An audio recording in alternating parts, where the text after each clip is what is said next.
friendly relationship with Europe. For the arrest of a top executive at Chinese telecom giant Huawei. Huawei technology. Huawei. The appropriate authorities took the decisions in this case without any political involvement. This is the What and the Why podcast for the week ending the 7th of December, 2018. Greetings, welcome to the What and the Why podcast, the joy of sixth, in which Emmanuel Macron stars as the man who fell to earth, Donald Trump performs I Just Called to Say I'm Arresting You, and Theresa May finds herself in The Tempest. I'm not David Waywell, and this isn't Tim Marshall. Hey, I sprang that on you and you were quick-witted enough. You stepped up to the plate.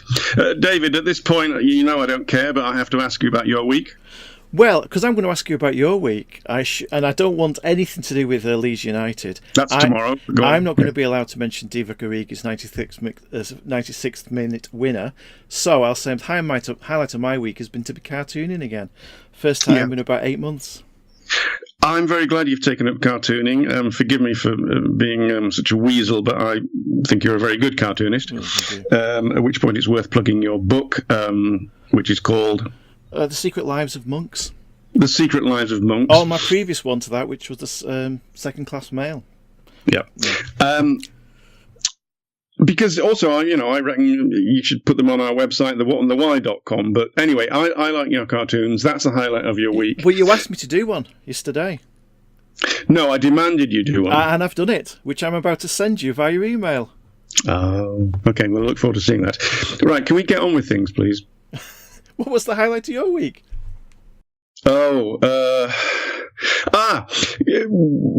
Getting QPR in the third round draw for the FA Cup at QPR, because I can actually walk to the stadium. Okay, all right. I knew I'd get Leeds in there somewhere. Right, look, as you know, Sabrina Meng Wanzhou, the chief financial officer of Huawei, which I think, if you come from Newcastle, you probably pronounce it Huawei, which I think is close enough. She turns up in Canada, in Vancouver. She's the daughter of the tech giant's founder, and she gets arrested because the Americans want to extradite her to the United States to potentially stand trial. Stand trial for what? This, at time of recording, is not clear why they want her, but it's probable. She, or rather the company, may have violated the US sanctions on Iran. Basically, the phone company buys some US technology. They have then incorporated it into some of their products, and they've sold that in Iran. And that involves various people that are under American sanctions. So far, so good, you could argue. It's about a lot more as well, which we could get into. For example, it's hard to divorce this from the US-China trade wars. It's also hard to divorce this from intelligence and espionage, because the United States has already asked, I think, New Zealand and Australia, and I think the United Kingdom, when you do your 5G networks, please don't use their technology, because we fear they will use it for cyber spying. And I think they've agreed. BT has said it's going to get rid of Huawei's components from its systems. So all that's swirling around. But what I want to know, David, is the morality or the legality of country A, in this case the United States, being able to arrest somebody for something which is not a crime in China. They've never set foot in America, potentially, and yet the Americans can have them arrested and possibly extradited to stand trial. How does that work? I don't know whether it does work, but it's something that's been happening much longer than this recent case. I mean, Erdogan tried it with cartoonists. He wanted some satirists arrested.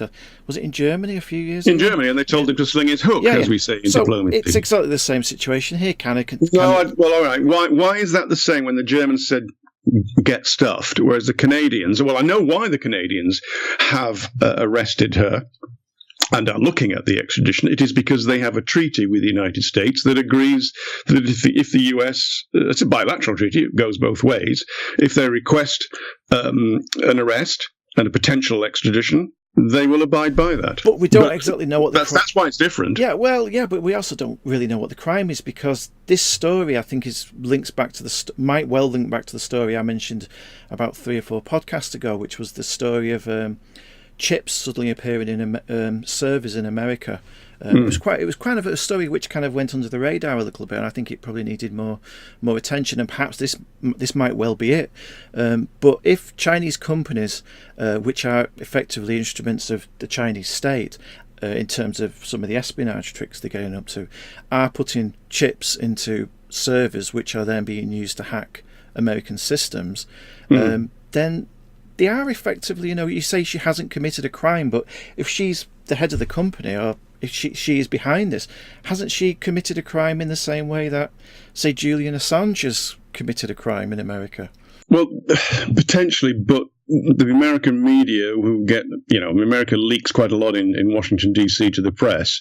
The American press is pretty confident this is about that she may have broken the Iran sanctions Yeah, that's Act. come from Ben Sass. Ben Sass has implied it, but they're not entirely clear yet what it's about. But that's why I'm not accepting, forgive me, your other scenario, because that is different if it was to do with espionage. But if it is purely that the Americans have got sanctions on Iran, which China doesn't, the morality and legality of having this woman arrested. Yeah, but I don't. There might be no morality or legality in it.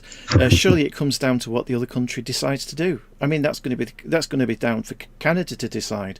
I mean, it might well be the case that they throw it out. We don't know, but there's a bail hearing at time of recording, so that's why I'm trying to talk around the wider issues, because the actual news will overtake us. I'm guessing she may get bailed. I mean, the Chinese would be furious, although this is now a legal matter, and in a democracy like Canada, it's out with the gift of the politicians, although they can, I'm sure, make phone calls.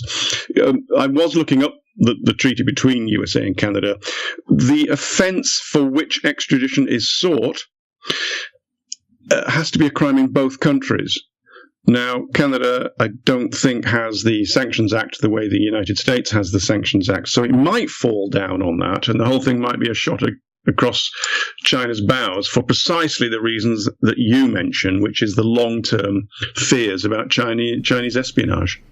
Yeah, but I also agree with the point you're making. I mean, America does have some strange views on how it deals with illegal acts abroad. I mean, this is one of the things that's coming out of the emolument story about Trump and the Washington hotel, where the Saudis have apparently spent $270,000 on rooms for vets to protest something called the Justice Against Sponsors of Terrorism Act, which is actually what they've done is they've loosened the requirements allowing civil claims, I think, against foreign countries or foreign actors. They no longer it's pretty obvious the Saudis chose Trump hotels to throw money at in order to, as a sort of favour. Yeah. So the whole thing's kind of wind together. So I like you say, it's totally unknown what's happened. We're kind of looking at it from the outside. I think we'll probably know in 24 hours. And at the geopolitical level, though, I mean, can you imagine what's going on in China now? Because imagine that China, let's say Bill Gates' wife of Microsoft showed up at Beijing airport, and suddenly she found herself under arrest. Can you imagine the hoo-ha that there'd be back in the United States? I imagine that's what's going on back in China, because this company sells more phones than Apple sells. I mean, this is a major, major player. It is surely tied up with, as I said, the trade war as well. It's the trade war, but I think there's also another war going on, which is a data war. I mean, this is the concerns a lot of people had when the UK made the agreement with China to build one of its nuclear power power stations a few years ago. You really don't want these people getting inside your infrastructure. And the fact that so much of our hardware is coming from China it's always seemed naive. I agree, and I think the British were very naive when they seriously, and I think it's still on the table, are looking at Chinese companies and technology to build nuclear power stations here. Yeah. I cannot see that the Chinese government would not attempt to put things in there. The fear that governments have is now about 5G, though. I mean, nuclear power is a separate issue, but the 5G networks are going to pretty much run the world. And if you can be inside that 5G network in another country, and let's face it, all Chinese companies are answerable directly to the Communist Party and will do as they're told. Yes, I think it's a legitimate fear.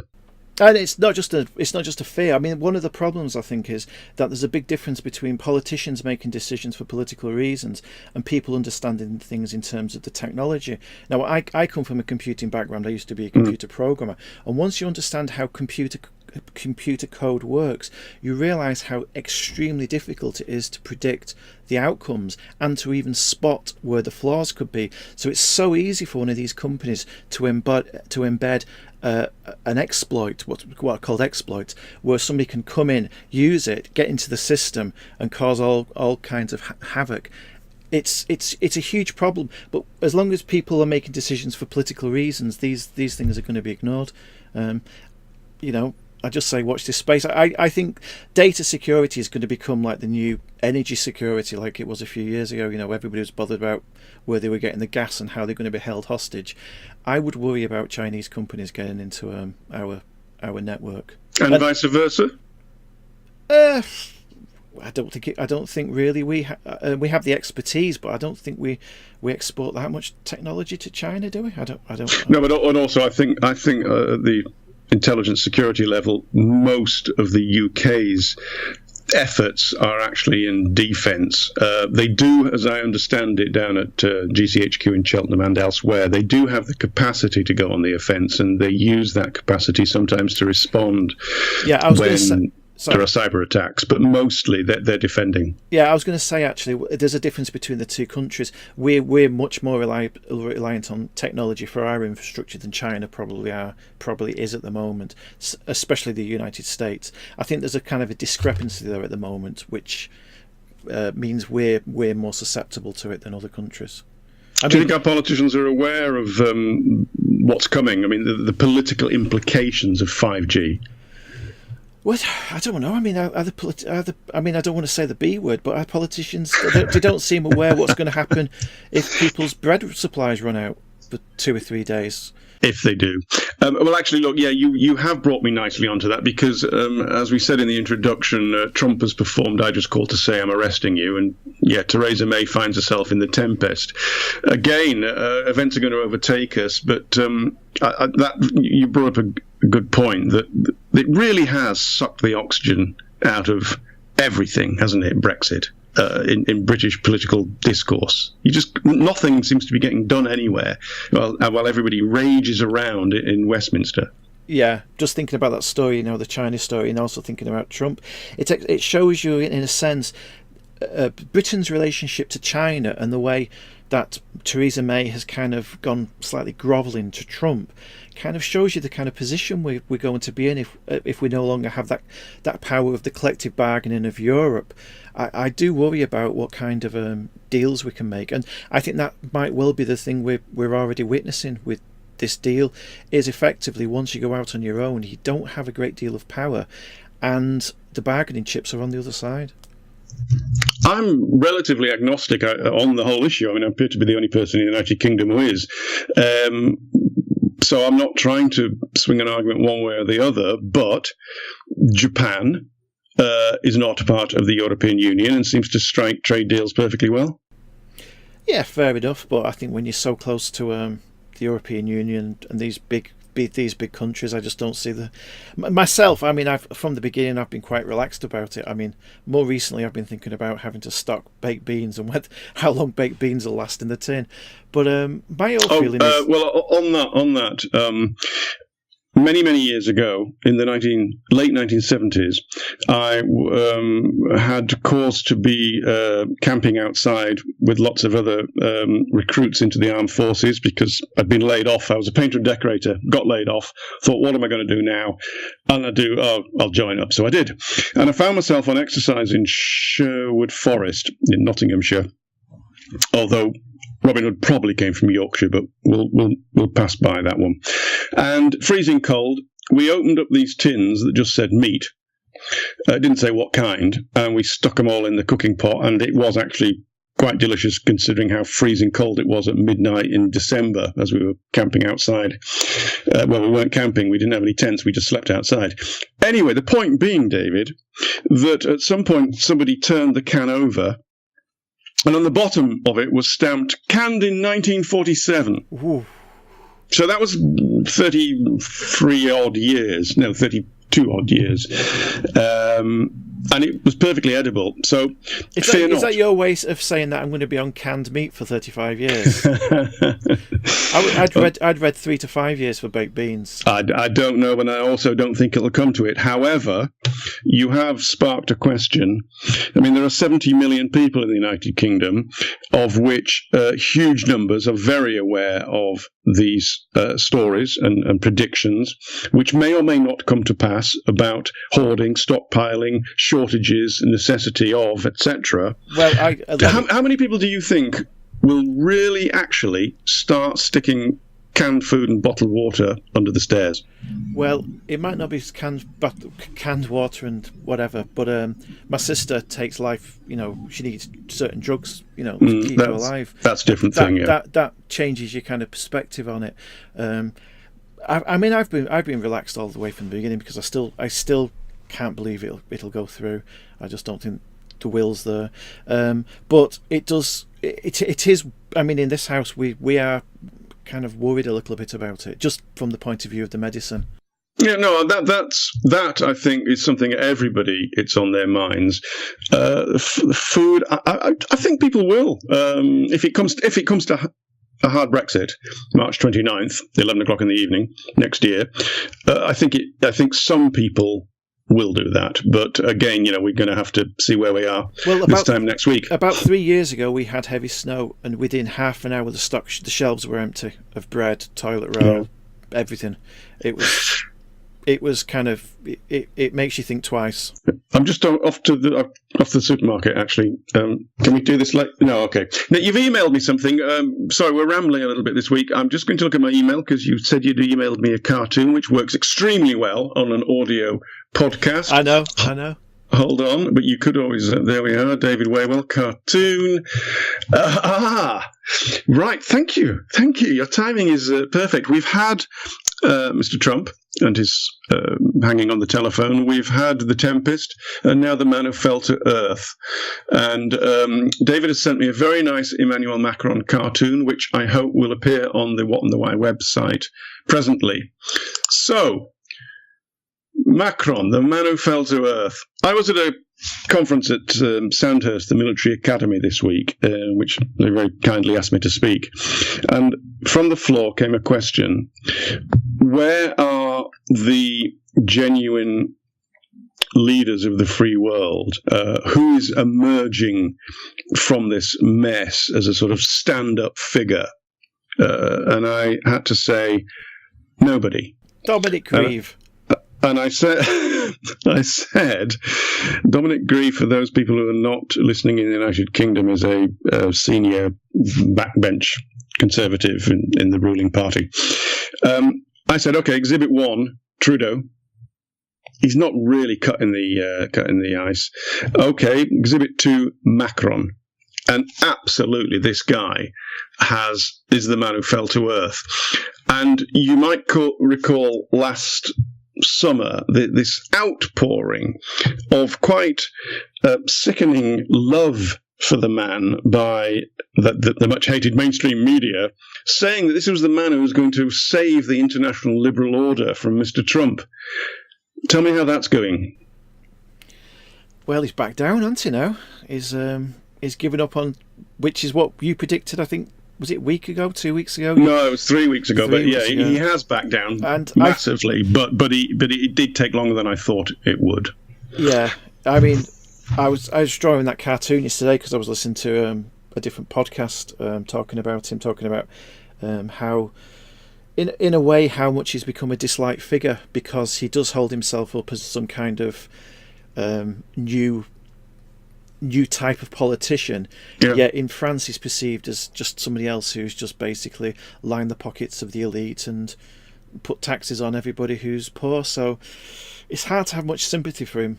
Yeah, very much. And also he is guilty of hubris. He's guilty of getting ahead of himself, thinking he can do anything. He's surrounded himself with not much expertise, and he hasn't reached out across. And he hasn't had very many successes. He's had none internationally, really. None at home, really, because there was a very interesting article today, I forget where it was, but I was reading, that looked at the Thatcher effect of how she went very slowly. She learned over the years, and when she felt she was smart enough and strong enough, she then moved, not making a case for or against. For example, she backed down early doors, without actually climbing up the hill and saying she would die on it, with the miners. But what she then did was put into place stockpiling the coal over the years and putting into place the political structures that she then defeated the miners a couple of years later. He has just stormed straight in thinking he can do total reform, despite all the evidence of every single president over the past 30 years that has failed to do this, and he's come unstuck. He reminds me badly. more like late Thatcher with the poll tax. I mean, she really stuck to her guns, and I don't think she realised what she was facing. Yeah, again, this article was making the argument that yes, after a decade, she too succumbed to the sort of emperor idea that that she was above all this and she could rule almost by decree, and came badly unstuck. But the difference is he's done it the other way round. Yeah. He's done it right at the beginning, and it's hard to come back from this. I was reading Les Echos, one of the French newspapers, yesterday. They made a good point which I hadn't thought of. This all started with the tax on fuel, on diesel, 25% hike. And most French vehicles run on diesel. And it is a green tax, and he does have green policies. And you and I have made the point that, green policies are great until somebody asks us to pay for them. But Les Echos told me that the whole tax is somewhat based on a falsehood. Here's the argument they make. The forest fires in California, which you've seen recently, represent 1 year of CO2 emissions from the whole of France this year. So just those forest fires in California. So they're making the argument that it was a gesture, that the tax was inappropriate for that, but also because it's socially unjust. The experts told the French diesel was cleaner. It turned out it wasn't. They put the tax up on the very thing that the high house prices in the major cities of France have forced, especially larger families, out of the metropolitan areas, and consequently they've got no choice but to drive many miles to get to work and to shop, etc. And now they're being asked to pay the price for that as well, hence the explosion. Now that's a good case, not for the violence we've seen, but it is a good case for anger. I think there is, because there's a perceived inequality when something's touching one group of people but not touching the elite. But in a weird way, it's a parallel to what's could yet be happening with Brexit, because we've got a lot of Brexiteers who've got homes in the south of France, and when things turn south, people will question why are we having our policies decided by people who really haven't got the same. They're going to feel the pain like the rest of us. Well, my favourite is the quotes from I read one last week from a Brit living down in the south of Spain, complaining about immigrants, having no conception that she was one herself. again, the wider issues, the whys, not just the whats. Lezeko also argues that deep down, even the high-earning readers know very well that the excessively financialized capitalism of 2018 is not sustainable in the long term.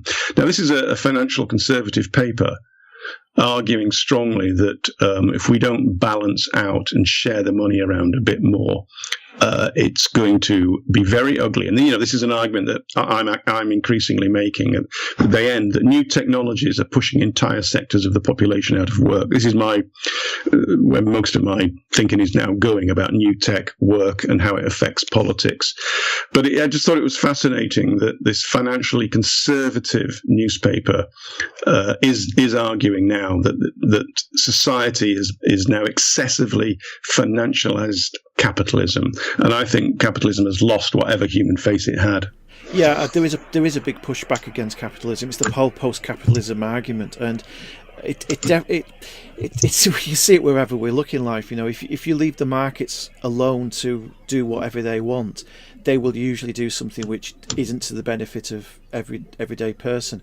Whether it's Amazon with its its working practices inside its factories, or advertising, the kind of sexualized, TV ads, or whatever it is, they'll always go too far. So it's about that trade-off between allowing markets to do what they're good at, but at the same time restraining them, and to remember that they're actually there not to provide profits for the shareholders, but they are there to provide a service for people and to help a society to grow. And I think it's that society, the aspect of how it helps society, which is where these things are failing, especially with the tech giants, where the technology is great, but it could impact hugely on. I mean, reading some of the stories this week about people working on Amazon, it's just horrific. It's not right for the 21st century.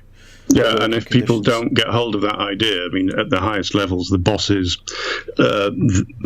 it's going to be rough. Now, that's all revolutionary talk. Which brings me, David, to this week's fact. Oh, God. No, you like last week's. Did I? Oh, you're Scooby-Doo last week. Okay. Yeah, well, okay.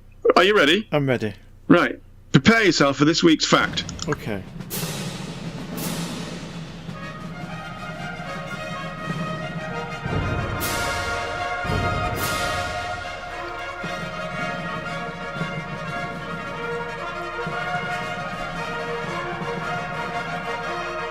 Right, this week's fact. You actually got a fanfare to prepare it. Okay. This week's fact.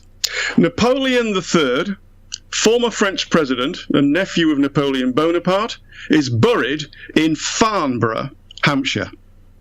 Okay, that's a good one. It is. I mean, again, I was at Sandhurst this week and we were walking around, and this army officers just suddenly mentioned it. I said, what? He was what?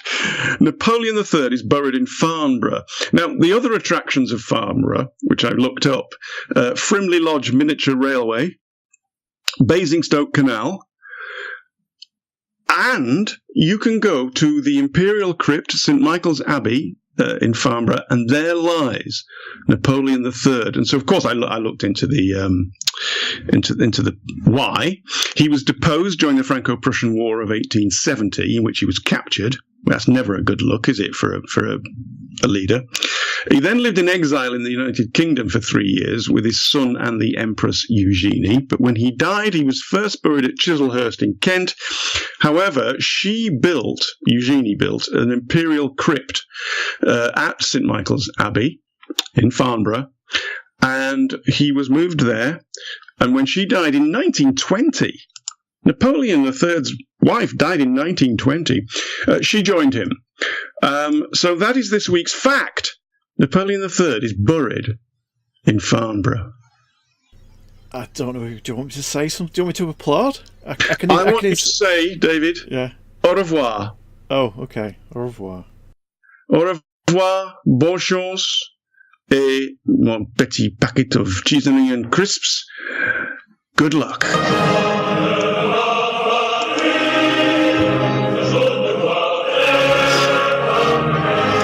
By the way, David, this is the long version of the French national anthem, the Marseillaise, which I also learned today goes on for 5.5 minutes. Right, I'll cut in a better version than that. No, you will not. Just hang on a minute. No, there's more.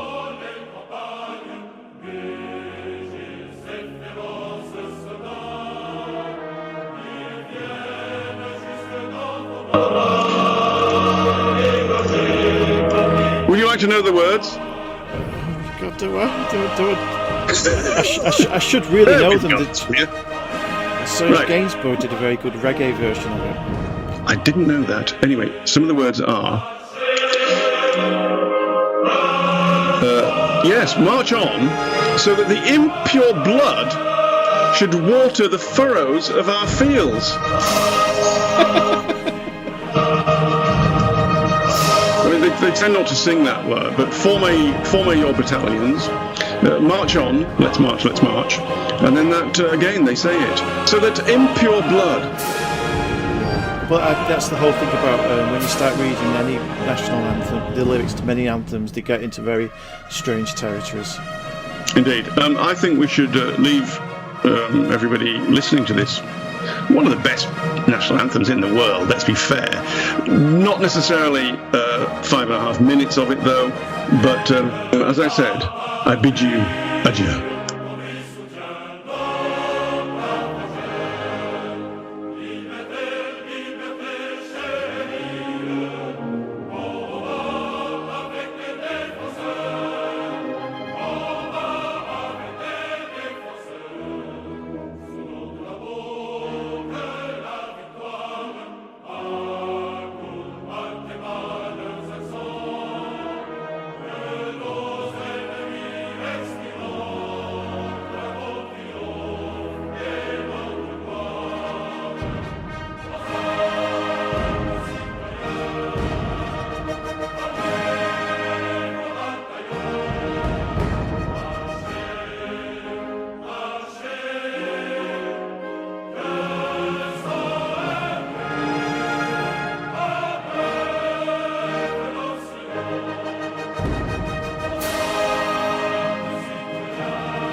The end is in sight.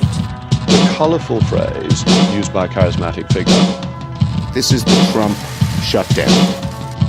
Thank you, God bless you, and God bless the nations of the world.